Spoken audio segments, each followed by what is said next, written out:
biar kita lihat nantinya.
Tuhan, sudah 1 minggu kami boleh lalui hari-hari kami dengan segala macam kesibukan dan kelemahan hidup kami. Tiba saatnya kami kembali diisi oleh firman Allah. Kembali kami belajar tentang firman-Mu. Biarlah firman-Mu boleh menjadi makanan bagi rohani kami yang menguatkan kami.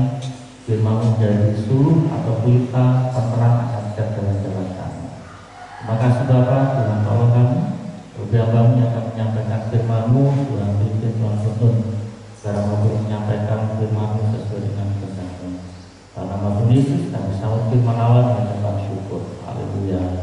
Amin. Haleluya. Puji Tuhan. Shalom. Puji Tuhan, kita patut bersyukur kalau pada pagi ini kami kembali berkumpul dan kembali belajar firman Tuhan tentang perlengkapan rohani. Kita masih sharing perlengkapan rohani. Hari ini kita akan belajar tentang perlengkapan rohani yang ke-5, yaitu berbicara tentang ketopong, berbicara tentang keselamatan. Dan jemaat Tuhan, Rasul Paulus menuliskan di dalam Efesus pasal 6 ayat 17 dikatakan, dan terimalah ketopong keselamatan. Ya, kita bahas sampai di situ. Minggu depan, minggu terakhir kita akan bahas tentang pedang roh, yaitu firman Allah. Hari ini kita bahas tentang ketopong keselamatan. Efesus pasal 6 ayat yang ke-17. Bapak saudara sekalian, Rasul Paulus mengartikan bahwa ketopong itu berbicara tentang keselamatan sebagai sebuah pelindung. Sama seperti kita hari ini, kita kalau pakai kendaraan roda 2, kita diwajibkan memakai helm, ya kan? Meskipun juga ada beberapa orang yang pakai helm karena takut ditilang, ya. Bukan karena sebuah kesadaran, oh ini penting buat pelindungan kepala saya ini, ya kan? Jadi ada beberapa orang yang pakai helm ya karena takut sama Pak Polisi, ya, bukan sebuah kesadaran. Sama seperti hari-hari ini, bagaimana orang berbicara tentang COVID-19 pakai masker ya karena takut disuruh nyapu jalan, ya kan? Bukan sebuah kesadaran. Nah, Bapak saudara sekalian, ketopong atau helm yang dipakai oleh tentara Romawi, bahkan sampai hari ini setiap tentara mereka yang melakukan tugasnya, mereka akan pakai seperti ketopong, hanya beda seperti ini, hanya seperti helm, ya. Dan itu semua terbuat dari baja, ya. Kalau zaman dulu mungkin terbuat dari besi, dan sekarang semakin canggih, maka itu terbuat dari baja dengan satu tujuan apa? Untuk melindungi kepala dari setiap senjata tajam, ya, baik pedang atau tombak atau panah yang nyasar di kepala, maka kepala terlindungi, aman. Nah, tapi saudara sekalian, sehingga dalam setiap peperangan atau pertempuran dipastikan minimal kepala ini aman dulu, ya kan? Nah, mengapa kepala ini mesti diamankan? Ya, karena kita tahu bahwa di kepala ada 4 panca indera, ya kan? Ada 4 panca indera. Manusia rata-rata punya berapa? 5 panca indera, yaitu telinga, pendengaran, hidung, mulut, mata, dan tangan, perasa. Nah, nanti kita juga bahas poin yang terakhir adalah pikiran atau apa. Nah, di bagian kepala sendiri kita semua, kita boleh pegang, oh telinga saya ada, hidung, mulut, dan mata. Itu adalah 4 indera yang melekat di kepala kita. Tidak ada kita yang telinganya di kaki, ya kan? Ada. Atau mulutnya ada di perut, ya kan? Ada.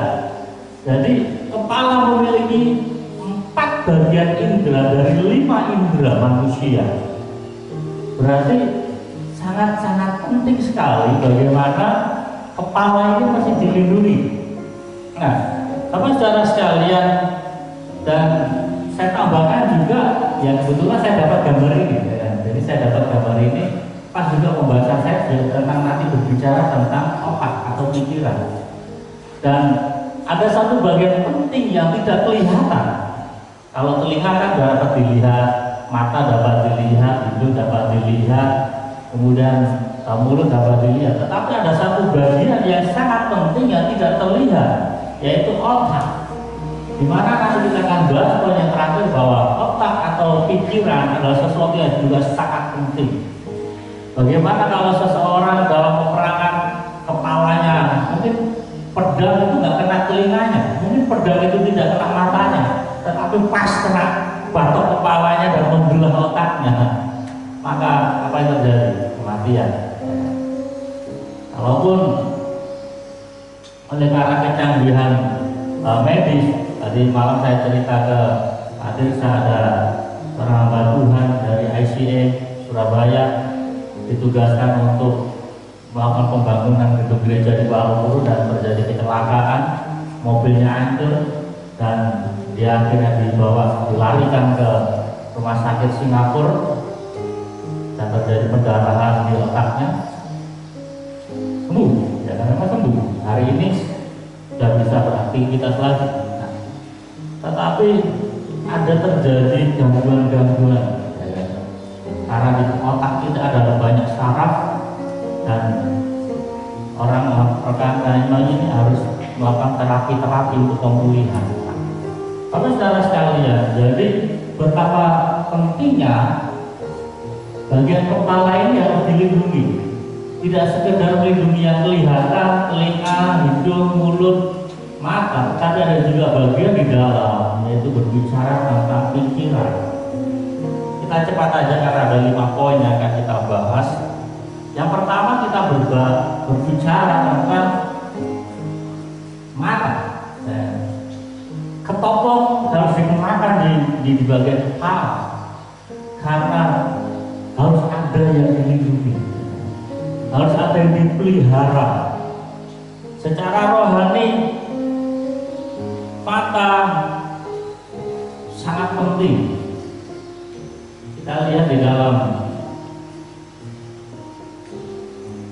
kitab Kejadian pasal 3 ayat 7. Ini awal sekali, ya kan? Dikatakan maka terbukalah mata mereka berdua dan mereka tahu bahwa mereka telanjang, lalu mereka menyemat daun pohon ara dan membuat cawan. Ayat ini berbicara tentang awal kejatuhan manusia terhadap dosa, di mana Adam dan Hawa melanggar akan perintah Tuhan. Tuhan katakan, jangan sekali-kali kamu makan buah itu, yaitu buah pohon pengetahuan yang baik dan jahat, karena pada hari kamu makannya kamu pasti mati. Tetapi datanglah si ular dalam beberapa hari kemudian dan merayu atau membujuk daripada si Hawa. Tuhan katakan, kamu tidak akan mati, tetapi kamu akan mengetahui, kamu akan memiliki pengetahuan. Dan oleh karena bujuk rayu daripada si iblis yang berwujud ular, maka si Hawa melihat buah itu kelihatannya enak, buah itu kelihatan menarik. Apa saudara sekalian, apa yang terjadi pada saat Adam dan Hawa dia melanggar akan perintah Tuhan dengan dia mengambil buah pohon pengetahuan yang baik dan jahat dan dia memakan buah itu, terjadilah sebuah pelanggaran. Maka kita katakan maka mata mereka terbuka. Banyak penafsir katakan maka kemuliaan Tuhan itu lenyap dari kehidupan Adam dan Hawa. Kemuliaan yang selama itu membungkus akan tubuh mereka, sehingga mereka tidak merasa malu pada saat mereka telanjang. Karena apa? Ada kekudusan, ada kemuliaan Tuhan yang melingkupi akan kehidupan atau tubuh mereka. Mata mereka kudus, ya. Tetapi karena adanya dosa dalam diri mereka, maka mereka dapat melihat bahwa diri mereka telanjang. Dan Alkitab katakan dalam perjalanan umat manusia sampai hari ini, dengan mata manusia, dengan mata saya dan saudara, ada banyak orang yang mengalami kejatuhan. Ya. Bahkan bagaimana hari-hari ini pada saat kita belanja ke, ya syukur kita nggak ke mall ya, paling kita ke market ya kan, kita maunya beli garam, pas melihat jalan-jalan di bagian kosmetik, itu bagus itu ya kan. Padahal tujuan awalnya mau beli garam sama gula, karena pas keliling dan ada kosmetik, mampir sebentar lihat-lihat, nggak apa-apa, lihat-lihat aja, lihat, setelah lihat pikir ya kan, kemudian bagian pampers, balik lagi kosmetik lagi, karena apa kita melihat ya kan. Nah, apa saudara sekalian, Tuhan Yesus sendiri juga mengingatkan kita semua bahwa mata kita adalah pelita tubuh, ya kan? Mata adalah pelita. Sehingga katakan apa? Jika matamu baik, teranglah seluruh tubuhmu. Tetapi jika matamu jahat, gelaplah tubuhmu. Ini permasalahannya di sini. Sehingga Rasul Paulus menyampaikan bahwa ketopong wajib dipakai untuk melindungi bagian kepala. Salah satunya adalah mata. Karena kita katakan mata adalah pelita.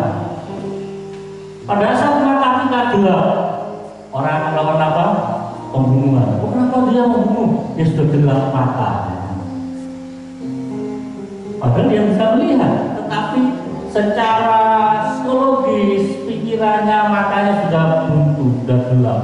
Meskipun dia bisa melihat, dia nggak bisa berpikir terang lagi. Nah, oleh karena itu mari kita menjaga akan mata rohani kita.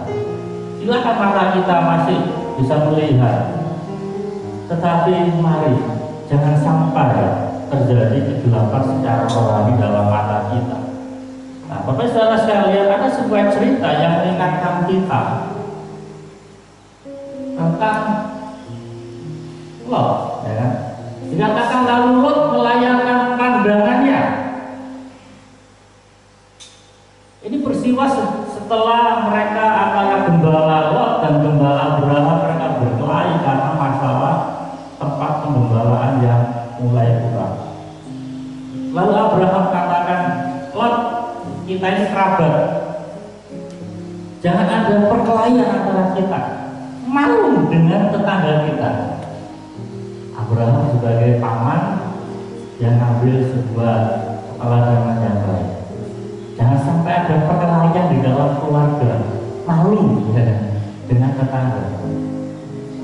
Dan Abraham katakan, mau gak mau kita harus berpisah ya.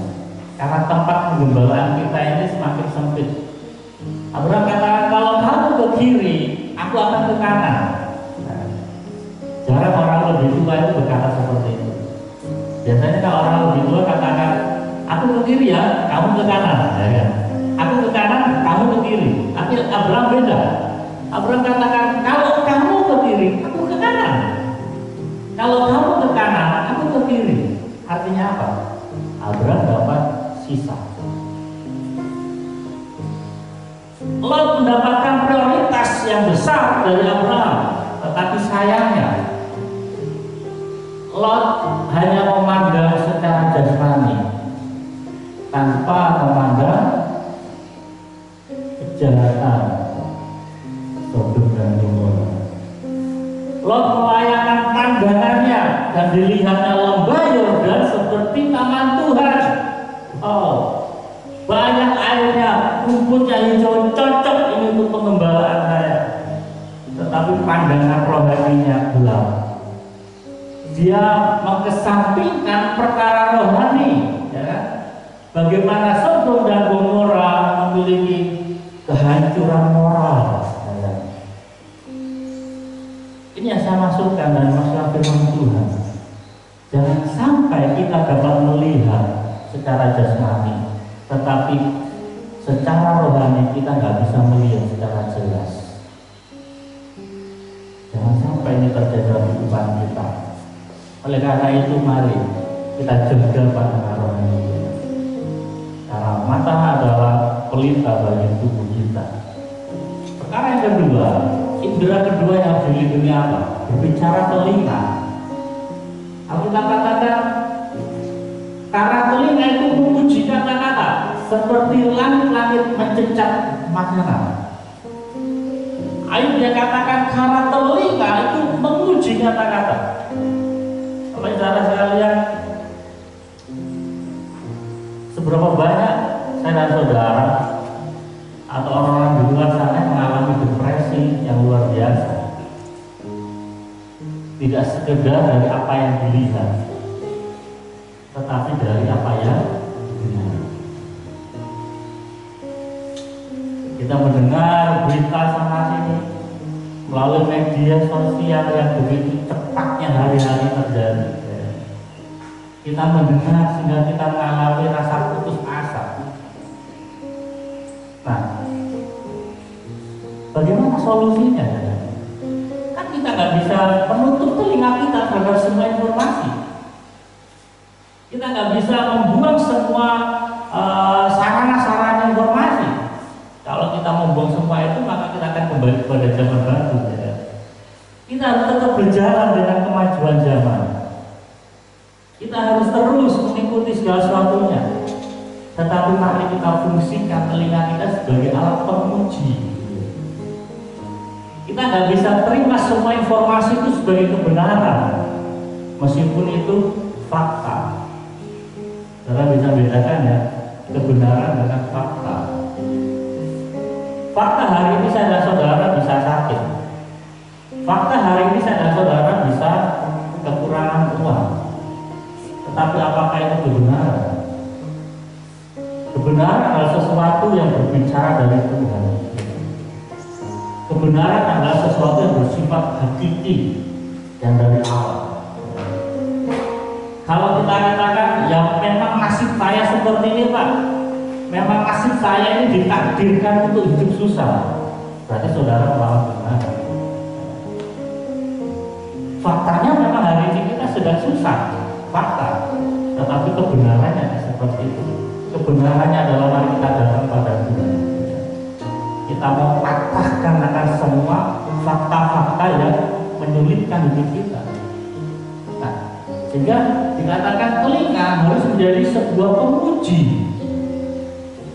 Jangan kita telan mentah-mentah semua fakta kehidupan. Permasalahan-permasalahan kita hadapi kita telan mentah-mentah dan masuk dalam hati kita dan kita merenungkannya siang dan malam. Bukan firman Tuhan yang kita renungkan, tetapi problema-problema yang kita renungkan. Maka tidak heran ada seorang ibu-ibu kemarin bercerita, dia bunuh 3 anaknya dan akhirnya dia gantung diri. Dan kejadian seperti ini nggak terjadi sekali 2 kali, beberapa kali terjadi seperti itu. Nah, tapi secara sekalian di buku itu saya menuliskan bahwa tidak semua informasi itu baik dan benar. Tidak semua informasi itu membangun dan menguatkan. Ya. Pada saat kita mendengar orang-orang berbicara pada kita, mungkin orang itu sementara mengkritisi kehidupan kita, mungkin orang itu sedang mencaci kehidupan kita, bahkan mungkin orang itu sedang menghakimi keadaan kita hari ini. Saya katakan, selama itu tidak membangun dan menguatkan iman kita, orang katakan apa? Biarlah anjing menggonggong, kafilah berlalu.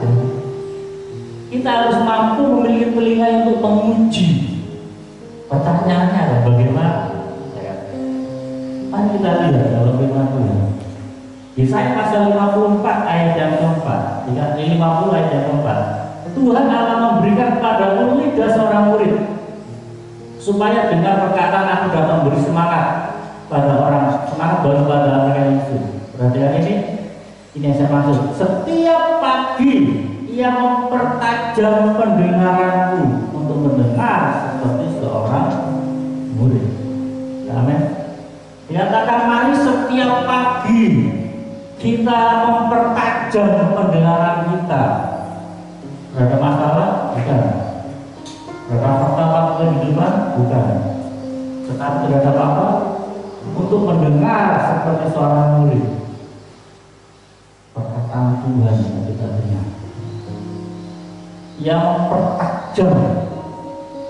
Memang pada saat kita mendengar pimpinan Tuhan, kita mendengar akan sesuatu yang dari Tuhan, itu kadang-kadang sakit. Tuhan memang kenyataannya seperti ini. Tapi apa yang dikatakan dalam ayat yang keempat, ayat yang kelima, dikatakan Tuhan Allah telah membuka telingaku dan aku tidak memberontak. Pada saat firman Allah disampaikan kepada kita, yang tujuannya mempertajam pendengaran kita, yang tujuannya untuk kita dapat memiliki pendengaran yang dapat menguji setiap kata-kata. Apa sikap Yesaya? Ia tidak memberontak dan tidak berpaling ke belakang. Mari dan jemaat Tuhan yang kasih nama Tuhan Yesus, izinkan Tuhan setiap pagi berbicara. Istilah saya mengorek di telinga kita ya, membersihkan telinga kita ya. Saya setiap mandi selalu memasukkan air ya. Rasanya risih gitu loh, maka saya segera ambil cotton bud, saya bersihkan air di dalam, dan rasa enak. Akhirnya apa? Saya bisa mendengar dengan baik, saya bisa berpikir dengan baik, saya bisa melihat dengan baik. Pada saat telinga saya sudah bersih. Hal yang sama di dalam kehidupan kita. Izinkan Tuhan membersihkan akan pendengaran kita. Dan selama ini kita banyak mendengar hal-hal yang mengotori pikiran kita, mengotori bahkan pendengaran kita. Kadang-kadang sampai kita tidak sanggup menguji lagi. Padahal firman Allah katakan di ayat, telinga atau benar seperti alat uji. Mari kita mau belajar untuk di dalamnya. Kemudian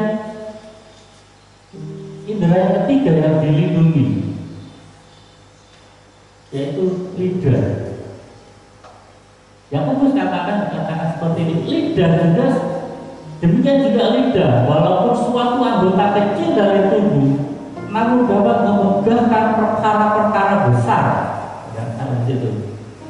Jadi lidah dan mulut merupakan indera juga yang dilindungi. Karena apa? Karena lidah adalah bagian yang kecil, tetapi kalau kita katakan seperti kapal yang besar. Seperti kapal yang besar hanya dikemudikan atau dikendalikan oleh kemudi yang kecil. Saya pernah waktu pelayanan di Kapuas, saya diberkati dengan kelotok. Kelotok itu panjangnya hampir panjang diri saya, panjangnya itu panjang. Tetapi kemudian berapa besar? Mungkin aja. Tetapi dia mampu menggerakkan kelotok itu yang besar, mau ke kanan, mau ke kiri, ya, tergantung kemudian itu. Hal yang sama juga dengan kehidupan kita, dikendalikan oleh apa? Lidah. Nah, lihatlah betapa kecilnya api, ia dapat membakar hutan yang besar.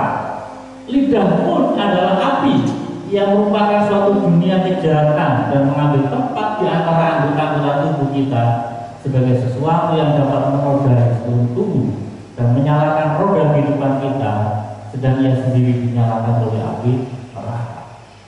Bahayanya pada saat lidah kita digerakkan oleh api neraka. Padahal seharusnya dengan lidah kita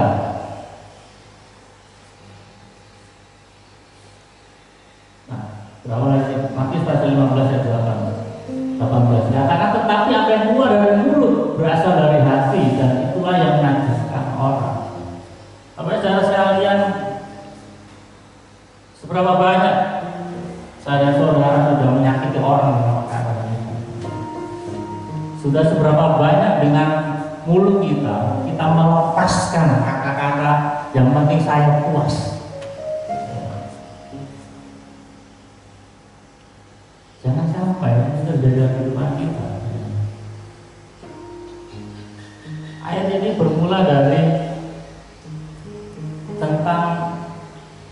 bagaimana pengajaran tentang makanan ya.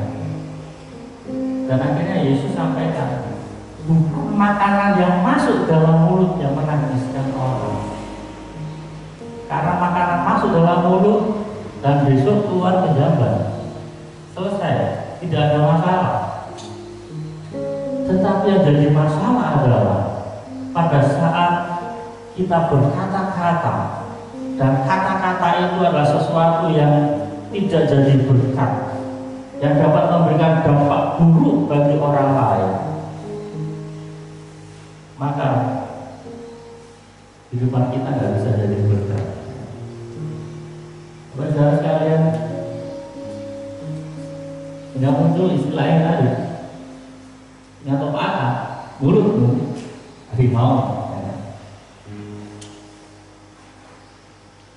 Kita orang yang pintar, kita orang yang hebat, tetapi juga mesti kita menjaga akan perkataan kita. Saya punya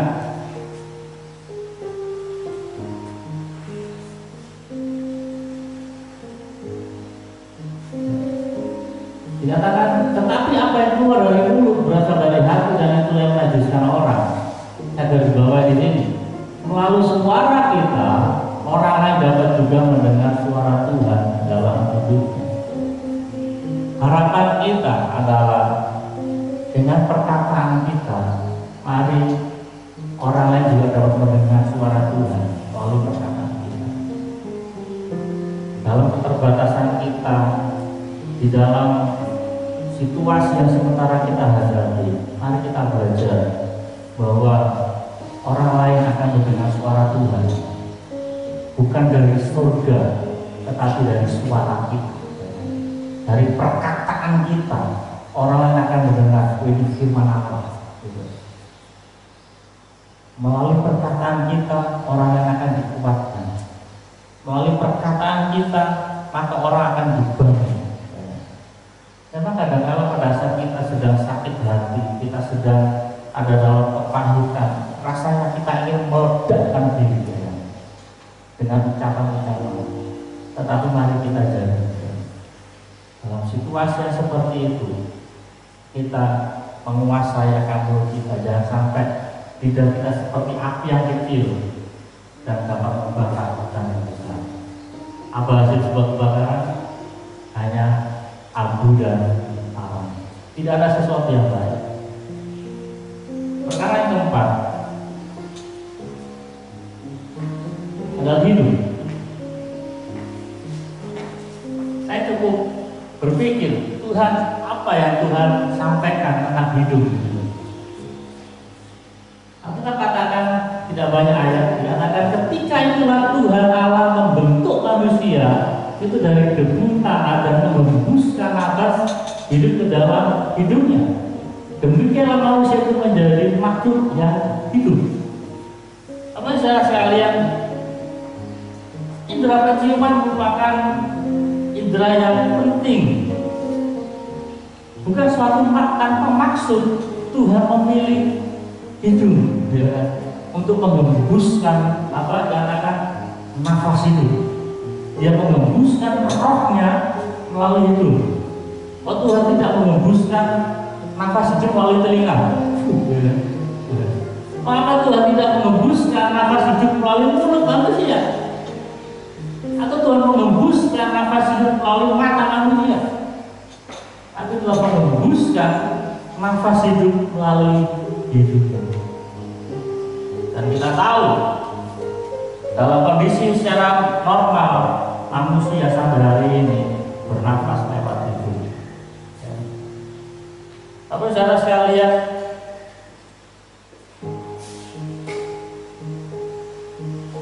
namun jangan lupa, saya tidak tulis ayatnya karena kita tahu apa. Melalui hidup ini juga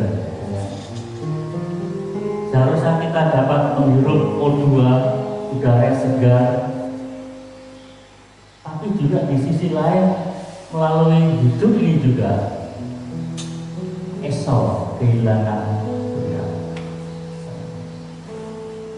Pada saat Esau ini pulang dari ladang, dari perburuannya, dia nggak dapat buruan, dia dalam kondisi lapar, maka dia dengan hidungnya dia mencium bau harum, bau yang besar,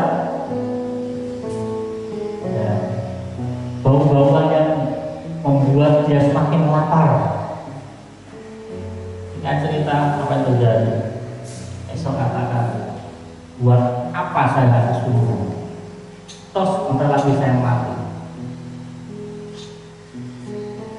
Maka kita katakan kalau esok menjual hak kesurunannya demi semangkok kacang merah. Hal ini berbicara dalam kehidupan kita. Jangan sampai kadang-kadang karena kita mendapati sesuatu untuk kepentingan kita secara sesaat, kepentingan perut kita, apa istilahnya? Untuk kepentingan perut kita, akhirnya kita kehilangan berkat secara rohani. Meskipun pada akhirnya esok dia mendapatkan itu, tetapi ada harga bayar itu. Hari ini saya dan saudara bisa kehilangan berkat secara rohani, dan saudara menyesal, dan saudara bisa mendapatkan itu lagi bayar harga yang cukup mahal. Jangan sampai kita membayar harga yang sebenarnya kita tidak perlu bayar harga. Karena apa? Sebenarnya kita sudah ada berkat, sudah ada berkat yang telah tersedia dari Tuhan. Tetapi karena kepentingan kita yang sesaat, kita tidak mampu menilai dengan baik, maka kita kehilangannya itu. Yang terakhir,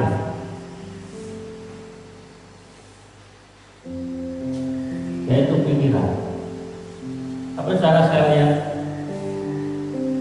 saya tuliskan di sini bahwa pikiran adalah medan pertempuran untuk memutuskan apa yang akan dikerjakan. Kita mendengar kalau telinga menyampaikan ke otak, yaitu pikiran. Mata melihat disampaikan ke pikiran. Hidung mencium baunya sedap, baunya busuk, disampaikan ke pikiran.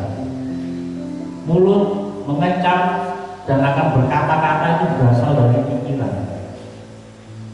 Ya, saya sampaikan bahwa pikiran atau kata dalam medan pertempuran. Mengapa sebagai istilah pertempuran? Karena pada saat kita menang atas pikiran kita sendiri, maka apa yang kita sampaikan, maka apa yang kita perbuat adalah sesuatu yang baik.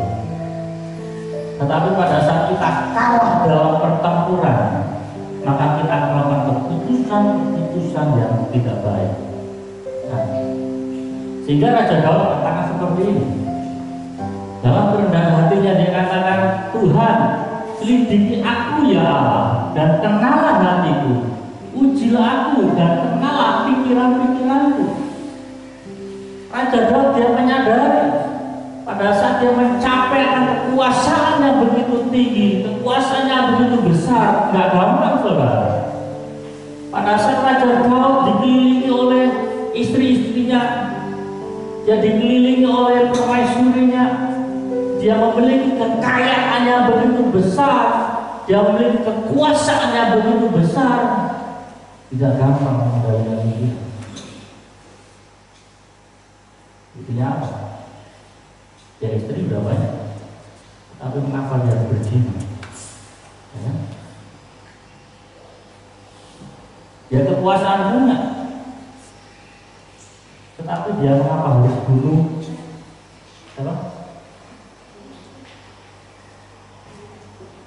Uria, dia raja, apa dia harus bunuh orang? Karena apa? Dia kalah dalam pikiran.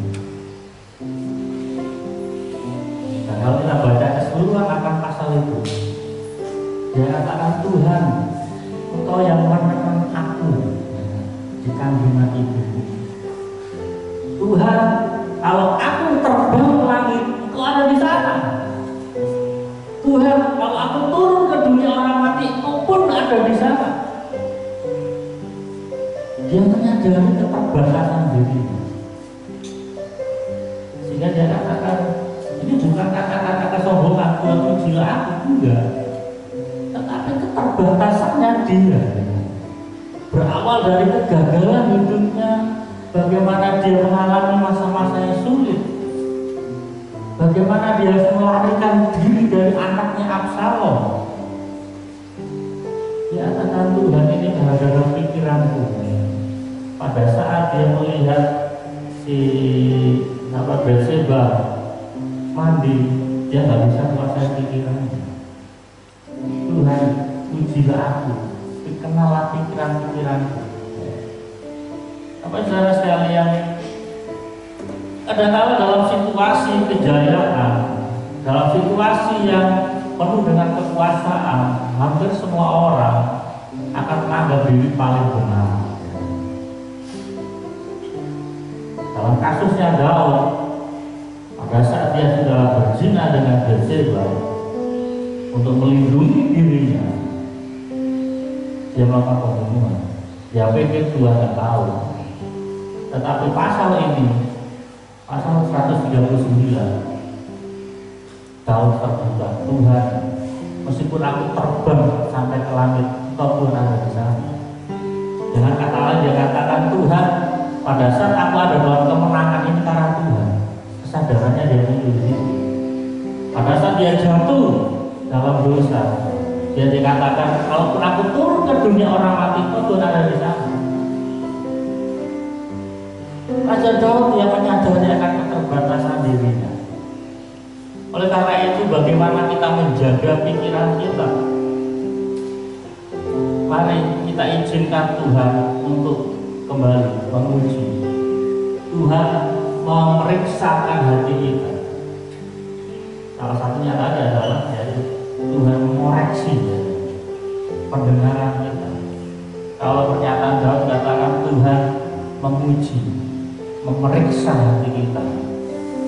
Ibaratnya seperti orang mau melakukan perjalanan, dan seperti nanti kami mau ke Pulau, cek dulu olinya, cek dulu bannya, diselidiki dulu, dipastikan ini aman, baru jalan. Sama juga seperti itu dalam kehidupan kita. Izinkan Tuhan untuk mengoreksi pikiran kita. Hari ini kita mulai berpikir benar nggak? Atau mulai berpikir salah nggak? Izinkan Tuhan.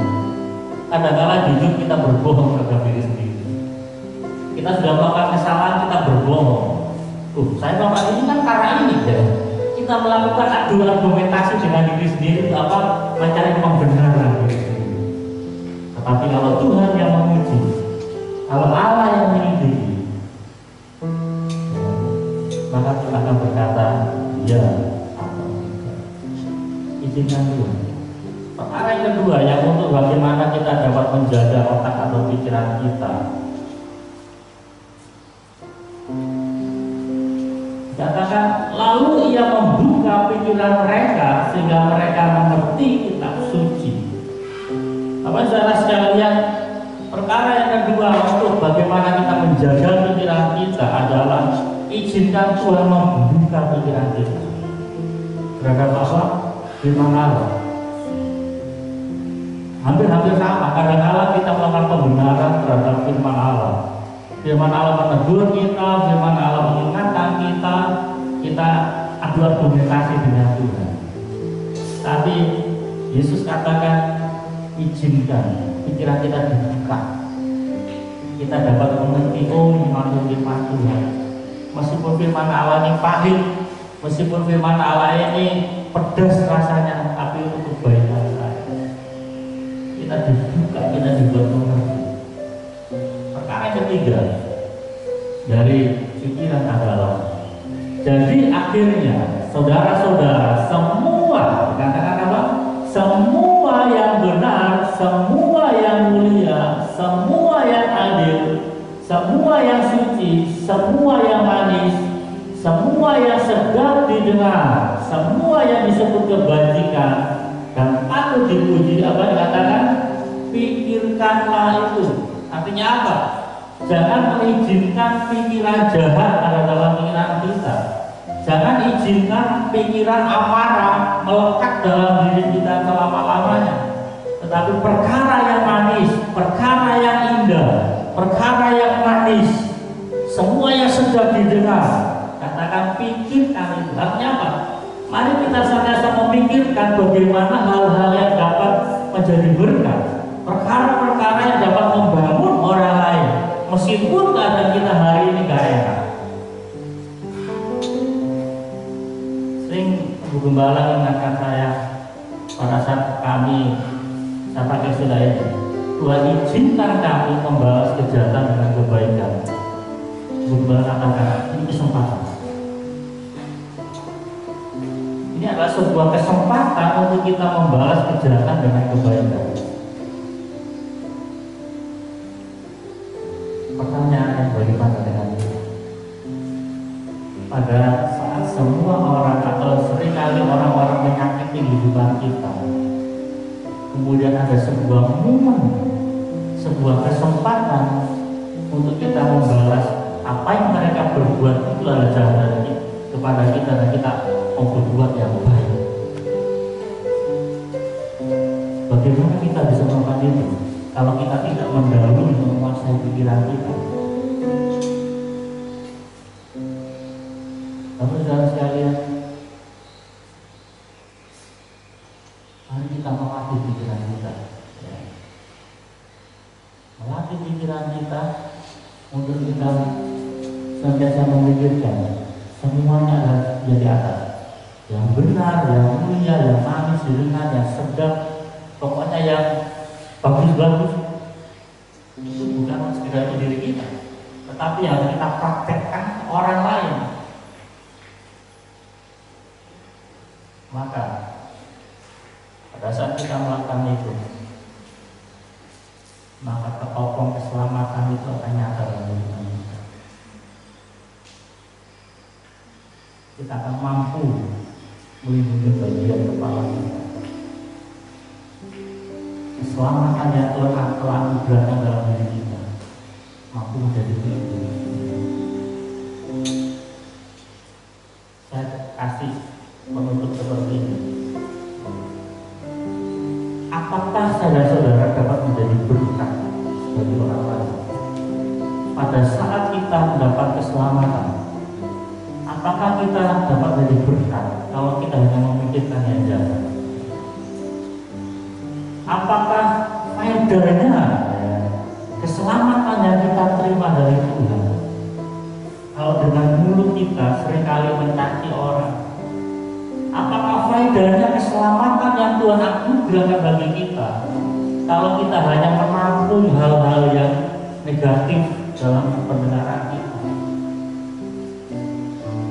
Tidak ada faedahnya. Akhirnya orang akan katakan, sama saja hidupnya dengan saya. Katanya dia terima keselamatan, katanya dia anak Allah. Gaya perkataannya seperti itu, pola pikirnya seperti itu, tidak ada faedahnya.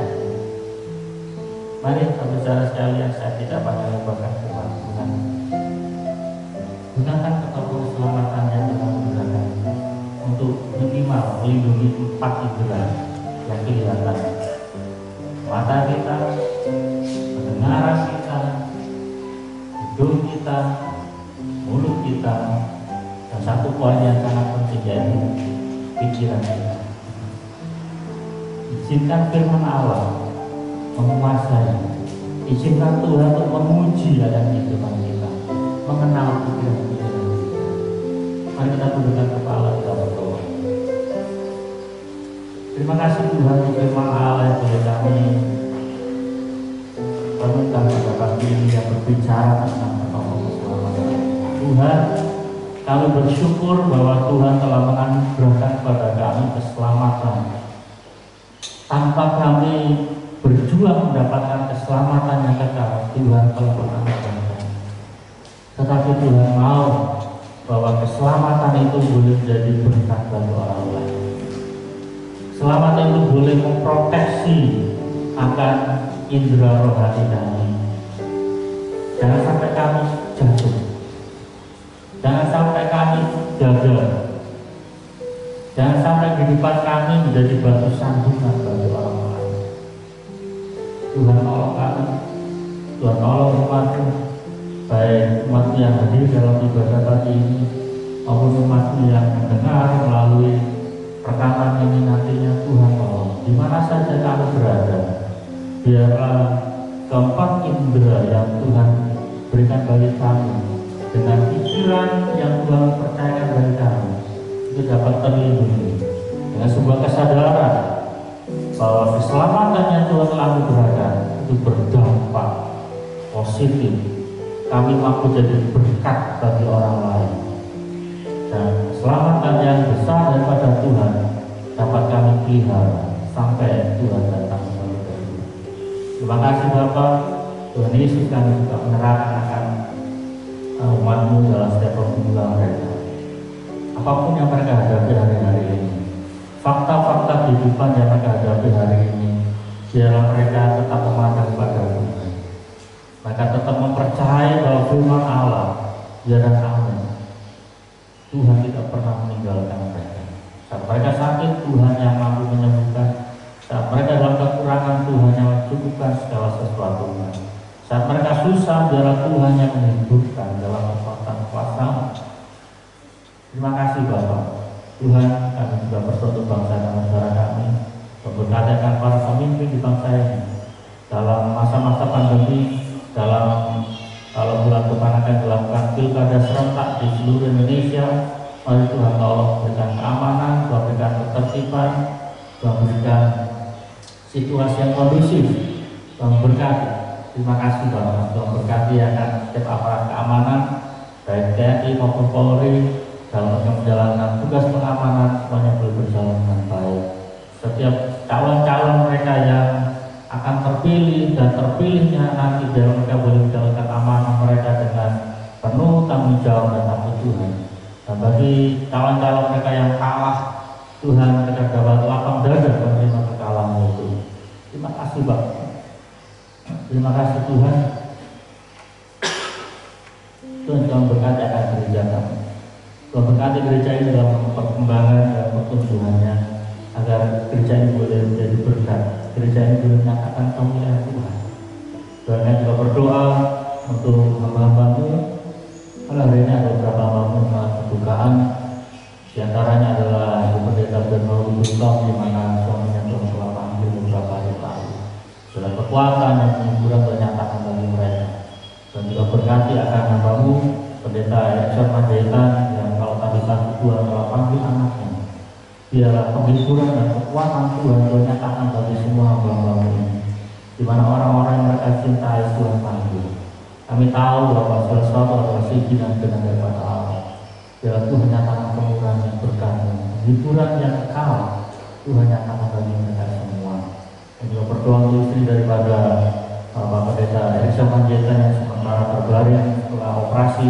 Mari Tuhan tolong, Tuhan berikan pemulihan, kekuatan kesehatan, Tuhan berkati tim medis yang melakukan penanganan perawatan, Tuhan berkati, sehingga istri yang bangunnya boleh dipulihkan kembali kekuatan kesehatan. Terima kasih Bapak, terima kasih Tuhan. Ini adalah ucapan syukur kami yang sempurnakan dengan doa yang mengajarkan atas setiap orang percaya. Bapa kami di surga, kuduslah nama-Mu, datanglah kerajaan-Mu, jadilah kehendakmu di bumi seperti di surga. Berikanlah kami pada hari ini makanan kami secukupnya, dan ampunilah kami akan kesalahan kami, seperti kami mengampuni orang yang bersalah pada kami. Dan jangan bawa kami dalam pencobaan, tapi lepaslah kami dari yang jahat, karena Kau punya kerajaan dan kuasa dan kemuliaan sampai selama-lamanya. Amin. Mari berbicara sekalian, kita jemaat Tuhan, segala tinggi dan segala berkat dari Tuhan Yesus. Kasih karunia dan damai sejahtera serta sukacita berasal dari surga, serta kekuatan kuasa ilahi dari Tuhan kita Yesus Kristus, serta penghiburan kasih-Nya kekal dalam Roh Kudus, di malam berkat Tuhan ini hanya di dalam nama Allah Bapa, dan di dalam nama Anak, dan di dalam nama Roh Kudus dari pagi ini sampai Tuhan Yesus akan kedua kalinya. Bapa, terima kasih.